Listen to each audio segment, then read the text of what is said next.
ಅಷ್ಟು ಆರೋಗ್ಯ ಇರುತ್ತೆ. ನೀನು ಯುದ್ಧ ಮಾಡಿದಾಗ, ಶೋಲ್ಜರ್ ಆಗಿ ಒಳ್ಳೆಯ ಸೈನ್ಯಕ್ಕಾಗಿ ಯುದ್ಧ ಮಾಡಿದಾಗ ಅನೇಕ ರಾಷ್ಟ್ರಗಳು ಅಳಿದು ಹೋದ ಆತ್ಮಗಳಿಗಾಗಿ ಪ್ರಾರ್ಥನೆ ಮಾಡೋಣ. ಯುದ್ಧ ಮಾಡಬೇಕು. ದುಷ್ಟ ಶಕ್ತಿಗಳು ಯುದ್ಧ ಮಾಡಬೇಕು. ದುರಾತ್ಮ ಶಕ್ತಿಗಳು ಯುದ್ಧ ಮಾಡಬೇಕು. ಯುದ್ಧ ಮಾಡಿದರೆ ವಿಜಯವನ್ನು ಹೊಂತೀಯ. ಈ ಲೋಕವನ್ನು ಜಯಿಸುವುದು ವಿಜಯವು ವಿಶ್ವಾಸವೇ.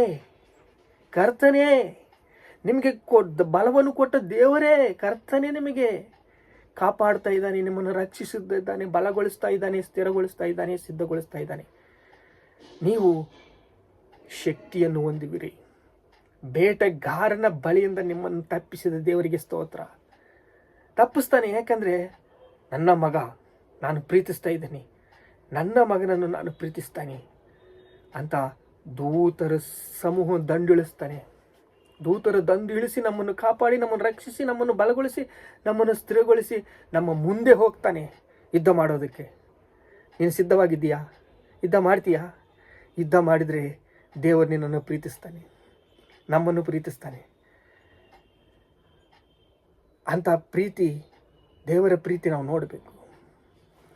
ಇಲ್ಲಿ ನೋಡ್ರಿ, ಒಂದರಲ್ಲಿ ಏನು ಹೇಳಿದಂದರೆ, ಪರಾತ್ಪರ ಮೊರೆಯಿಕ್ಕುವ ಸರ್ವಶಕ್ತನು ಆಶ್ರಯಲ್ಲಿ ಸುರಕ್ಷಿತನಾಗಿ ಇರುವೆನು.